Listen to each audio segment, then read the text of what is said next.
Boss Malayalam season 7 ആരംഭിച്ചപ്പോൾ show കാണാൻ ഏറ്റവും കൂടുതൽ പ്രേക്ഷകരെ പ്രേരിപ്പിച്ച ഘടകം രേണുസുതിയായിരുന്നു. ലോഞ്ചിങ് ഡേയിൽ രേണുവിന് ഏറ്റവും നല്ല ഗ്രാൻഡ് എൻട്രി പോലും ഷോയിൽ നിന്ന് ലഭിച്ചു. കൊല്ലം സുധി സ്വപ്നം കണ്ടിരുന്ന വേദിയായിരുന്നു ബിഗ് ബോസ്. സുധിച്ചേട്ടന് പോകാൻ സാധിച്ചില്ല, പക്ഷെ അദ്ദേഹത്തിന് വേണ്ടി എനിക്ക് പോകാൻ സാധിച്ചുവെന്ന് പറഞ്ഞാണ് ഹൗസിലേക്ക് രേണു കാലെടുത്ത് കുത്തിയത്. ആദ്യത്തെ ആഴ്ച രേണു ഫയർ ആയിരുന്നു. ഈ സീസണിലെ ആദ്യത്തെ വഴക്ക് പോലും രേണുവുമായി ബന്ധപ്പെട്ടായിരുന്നു.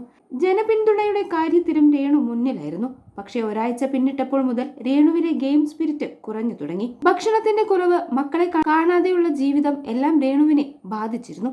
തനിക്ക് പോകണമെന്ന് നിരന്തരമായി രേണു ആവശ്യപ്പെട്ടതോടെ വാക്കൌട്ട് ചെയ്യാൻ ബിഗ് ബോസ് ടീം രേണുവിനെ അനുവദിച്ചു. തിരുവോണം ബിഗ് ബോസ് കുടുംബത്തോടൊപ്പം ആഘോഷിച്ച ശേഷം ഷോയുടെ ഹോസ്റ്റായ മോഹൻലാലിന്റെ കൈപിടിച്ച് രേണു ഹൗസിൽ നിന്ന് പുറത്തിറങ്ങുകയായിരുന്നു. സുധിയുടെ മരണത്തിന്റെ ട്രോമ അടക്കം അടച്ചിട്ട വീട്ടിൽ അകപ്പെട്ടു പോയപ്പോൾ തന്നിലേക്ക് തിരിച്ചു വരുന്നുവെന്നും അതിനാലാണ് മത്സരത്തിൽ തുടരാൻ കഴിയാതെ പോയതെന്നും രേണു പുറത്തിറങ്ങിയ ശേഷം പറഞ്ഞിരുന്നു. ബിഗ് ബോസ് ഷോയ്ക്ക് ശേഷം കൈനിറയ അവസരങ്ങളും ബിസി ലൈഫുമാണ് രേണുവിൻ്റേത്. ഇപ്പോഴിത് ആദ്യത്തെ ഇന്റർനാഷണൽ ട്രിപ്പ് പോയിരിക്കുകയാണ് രേണു. ദുബായിൽ ഒരു പ്രോഗ്രാമിലേക്ക് അതിഥിയായി പങ്കെടുക്കാൻ രേണുവിന് ക്ഷണം ലഭിച്ചിരുന്നു. വിദേശത്ത് നിന്ന് പ്രോഗ്രാമുകൾ ലഭിക്കുന്നതിന്റെ സന്തോഷത്തിലായിരുന്നു കഴിഞ്ഞ കുറച്ച് ദിവസങ്ങളായി രേണു. ദുബായിൽ പോകുകയാണെന്ന് അറിയിച്ച വീഡിയോ രേണു പങ്കുവച്ചിരുന്നു. ആദ്യത്തെ ഇന്റർനാഷണൽ ട്രിപ്പ് അതിൻ്റെതായ സന്തോഷമുണ്ടെന്നും രേണു പ്രതികരിച്ചു. പിങ്ക് നിറത്തിലുള്ള മിഡി ഡ്രസ്സും ബ്ലാക്ക് ബൂട്ട് ഷൂട്ട്സും ധരിച്ച് സ്റ്റൈലിഷ് ലുക്കിൽ എയർപോർട്ടിൽ വന്നിറങ്ങിയ രേണുവിന്റെ വീഡിയോ വൈറലായിരുന്നു. നിരവധി പേരാണ് രേണുവിന് ആശംസകൾ അറിയിച്ച് എത്തിയത്. ഭർത്താവിന്റെ മരണശേഷം അനാഥയായിപ്പോയ കുടുംബം ഒറ്റയ്ക്ക് ചുമലിലേറ്റിയാണ് രേണു ഇവിടെ വരെ എത്തിച്ചത്. റീലുകൾ ചെയ്തായിരുന്നു തുടക്കം, പിന്നീട് ഷോർട്ട് ഫിലിമുകളിൽ അഭിനയിച്ചു. രേണു നായികയായ മ്യൂസിക് വീഡിയോസുകളും റീൽസുകളും മില്യൺ കണക്കിന് വ്യൂവേഴ്സാണ് ലഭിക്കുന്നത്. സിനിമകളിലേക്കും രേണുവിന് അവസരങ്ങൾ വരുന്നുണ്ട്.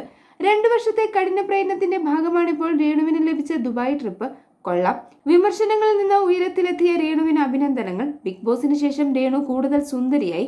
ഭർത്താവ് മരണപ്പെട്ടതുകൊണ്ട് ദൈവം ഒരു വഴി കാണിച്ചു കൊടുത്തതാണ്. ഉയരത്തിൽ എത്തിപ്പെടാൻ രേണുവിന് ആശംസകൾ. മോശം പറഞ്ഞവരെ കൊണ്ട് തന്നെ നല്ലത് പറയിപ്പിച്ചു. സ്വന്തം പഞ്ചായത്തിന്റെ ബോർഡർ വിട്ടുപോകാത്ത പൊട്ടക്കിണറ്റിലെ തവള കുരുക്കട്ടെ, അത് രേണു മൈൻഡ് ചെയ്യേണ്ട എന്നിങ്ങനെയാണ് കമന്റുകൾ. മിഡി ഡ്രസ് ധരിച്ചതിന്റെ പേരിലും രേണുവിന് എതിരെ വിമർശനവും പരിഹാസവും പതിവ് പോലെ പുതിയ വീഡിയോയിലും പ്രത്യക്ഷപ്പെട്ടിട്ടുണ്ട്. ബിഗ് ബോസ് ഷോയിൽ 1 മാസത്തോളം നിന്ന ശേഷമാണ് രേണു പുറത്തു വന്നത്. ആ കുറഞ്ഞ കാലയളവിൽ തന്നെ നിരവധി വൈറൽ കണ്ടന്റുകൾ രേണു നൽകുകയും ചെയ്തു. വല്ലപ്പോഴും മാത്രമാണ് ആക്റ്റീവ് ആവുന്നതെങ്കിലും എന്റർടൈൻമെന്റ് കണ്ടന്റ് അതിൽ അടങ്ങിയിട്ടുണ്ടാകും. ഹേറ്റേഴ്സിനെ വരെ ഫാൻസാക്കി മാറ്റിയാണ് രേണു ഷോയിൽ നിന്നും പുറത്തിറങ്ങിയത്.